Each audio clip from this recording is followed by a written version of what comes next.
Hello, hello mes colombes, coucou mes girl power, j'espère que vous allez bien. Alors dans cette vidéo, je vous montre comment je prépare mes mèches pour mes coiffures. Vous savez que je pratique l'auto-coiffure, donc je me coiffe moi-même à la maison, tant que je peux le faire. Et pendant le processus de préparation des mèches, je vais également profiter pour raconter un peu mon expérience avec la coiffure, comment j'ai su passer d'une personne qui ne savait pas coiffer du tout à une coiffeuse qui à une certaine époque était demandée un peu partout. Donc voilà, c'est parti.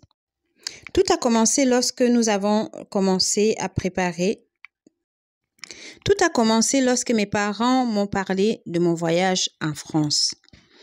Alors, à cet instant, les démarches avaient déjà débuté et puis mes parents, particulièrement ma maman, m'a proposé donc de faire une formation qui me permettrait certainement de pouvoir trouver un emploi rapidement en arrivant ici ou alors au moins quelque chose à faire pour sortir de la maison en attendant que je trouve un moyen d'entrer en école puisque je ne venais pas avec un visa étudiant.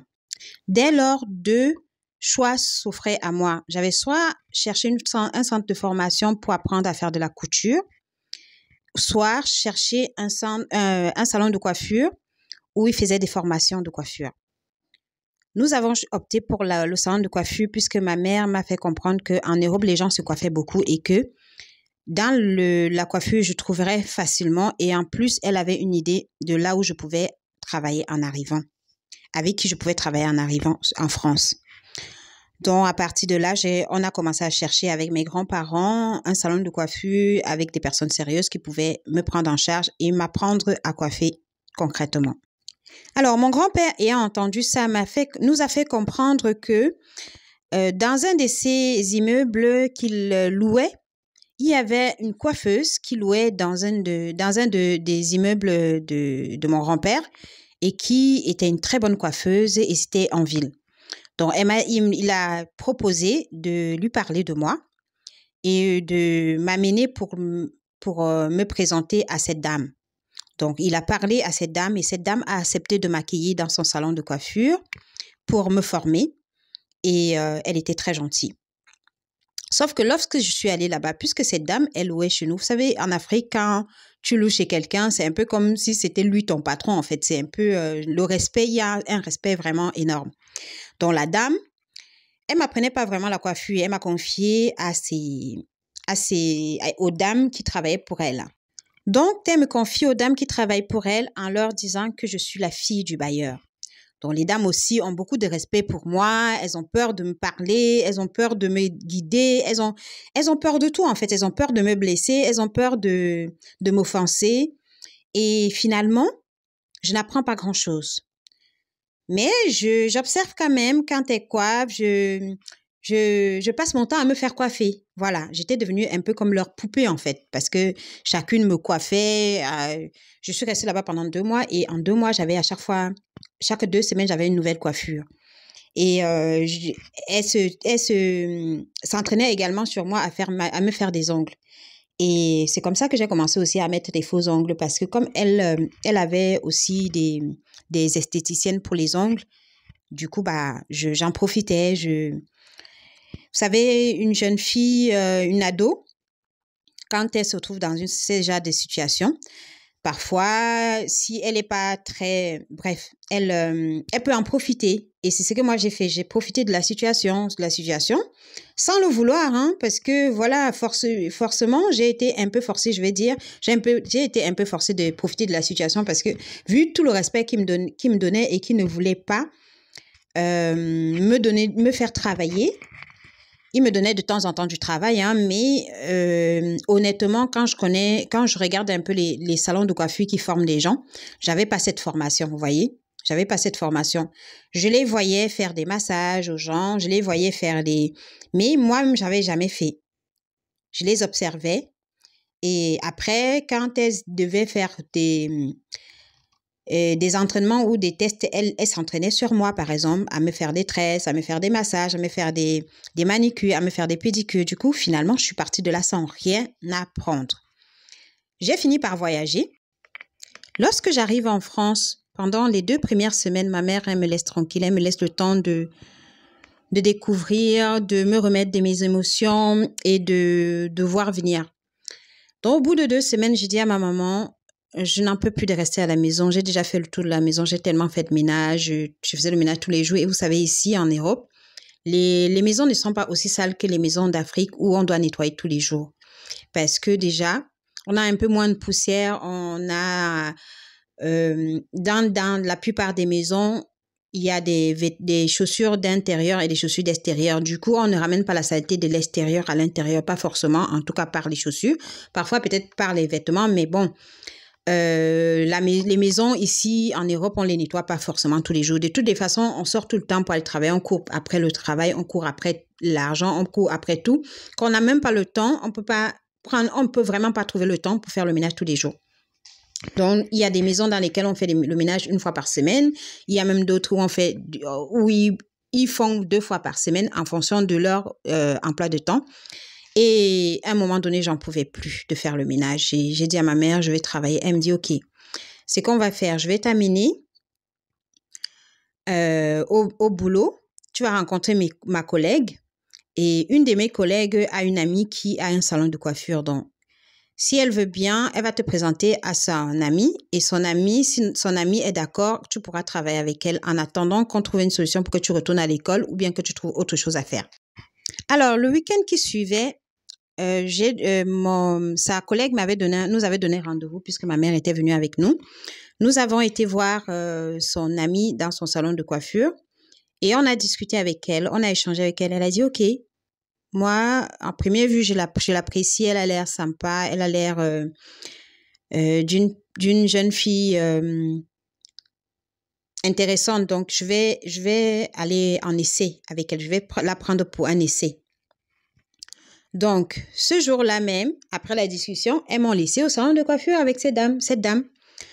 Donc, pour vous dire, mon calvaire a commencé. Alors, pas le calvaire dans le sens où je n'ai pas été maltraitée par cette dame. C'est moi parce que j'étais censée apprendre des choses que je n'ai pas apprises. La première chose que cette dame m'a demandé de faire, elle m'a confié la tête d'une cliente qui voulait des vanilles. Est-ce que vous savez ce que c'est que des vanilles? Ce sont des tresses qu'on fait par 2. Un peu comme les rastas, comme ce que j'ai sur ma tête dans la vidéo là. Vous savez, des tresses qu'on fait par deux là. Avec les mèches crépues. Vous connaissez ces mèches-là, non? Les mèches crépues qui sont un peu comme des mèches, qui font un peu comme nos cheveux crépus là. Alors, je commence à coiffer la dame. Je ne pouvais pas dire à cette coiffeuse que je n'avais jamais fait des vanilles parce que ça voudrait dire que je vais décevoir ma maman et pour moi, il était hors de question de décevoir ma maman.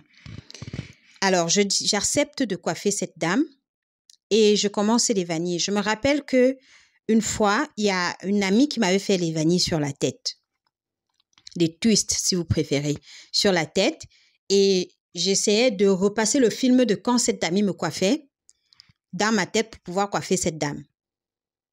Vous imaginez, la seule personne que j'avais eu l'habitude de coiffer, c'était ma dernière petite sœur. Qui était encore un bébé à l'époque. Donc, je n'avais jamais coiffé vraiment. Je ne me souvenais pas de la dernière fois que j'avais coiffé une adulte. Et à chaque fois que mes sœurs voulaient que je les coiffe, je refusais de le faire. Alors, j'ai commencé à coiffer cette dame et dans ma tête, je méditais, je priais, je disais, Seigneur, aide-moi, guide-moi. Il est hors de question que je déçoive ma mère. Aide-moi, guide-moi, s'il te plaît. Cette dame m'a fait confiance alors qu'elle ne me connaît même pas. Aide-moi, il faut que j'arrive à réussir cette coiffure. Donc, je coiffe la dame jusqu'à la fin. Je vous assure que je n'ai pas aimé ce que j'ai fait. Je n'étais pas satisfaite de mon travail. Je regardais la tête de la dame là. Je vous assure que la perfectionniste que je suis en coiffure, la perfectionniste que je suis dans ce que je fais, si c'était ma tête, j'aurais demandé qu'on m'enlève cette horreur sur la tête. Alors, je finis et j'attends l'impression des dames. Et la dame dit, ah oui, super, tu t'es bien débrouillée quand même. Et la dame que j'ai coiffée, elle est tellement contente et tellement satisfaite de sa coiffure qu'elle sort 5 €. Elle me donne un pourboire. Ma première coiffure dans un salon de coiffure, je sors du salon avec un pourboire de 5 €. Tellement la dame était contente. Et à partir de cet instant, cette dame, chaque fois qu'elle venait dans ce salon de coiffure, c'est moi qu'elle voulait pour sa coiffure. Elle disait que non seulement ça ne lui faisait pas mal quand je coiffais. Et en plus, elle a aimé ce que j'ai fait finalement parce qu'elle avait l'habitude de faire des vanilles. Mais le résultat n'était pas vraiment génial pour elle. Et là, vraiment, pour elle, elle pensait avoir trouvé sa coiffeuse. Et moi, je suis là, oh non, mon Dieu, au secours. Je suis là, au secours. Mais j'oublie que je n'ai pas arrêté de méditer et prier pour que Dieu m'aide à réussir cette coiffure. Donc, je ne prends pas le temps de remercier Dieu, mais je suis dans mon cœur, ça te dit, au secours, mais c'est quoi ça? C'est pas joli pour moi, c'est pas joli du tout. Et la dame est tellement contente que je suis là, mais c'est pas possible. C'est pas possible. Après, je me reprends et je commence à remercier Dieu dans mon cœur. Et elle n'imagine même pas, les dames qui étaient autour de moi, n'imaginent même pas ce qui s'est passé dans ma tête et dans mon cœur, quoi. Elles avaient aucune idée de ce qui se passait, non seulement dans ma tête, mais dans mon cœur. Et là, après ça, elle m'a confié les nattes pour faire les tissages. Donc, je faisais les nattes et elle faisait les tissages par-dessus, puisque je lui ai dit, je sais tresser, mais je ne sais pas faire les tissages. Donc, du coup, c'est comme ça qu'avec elle aussi, j'ai appris à faire des tissages, j'ai appris à faire plein de choses. Et après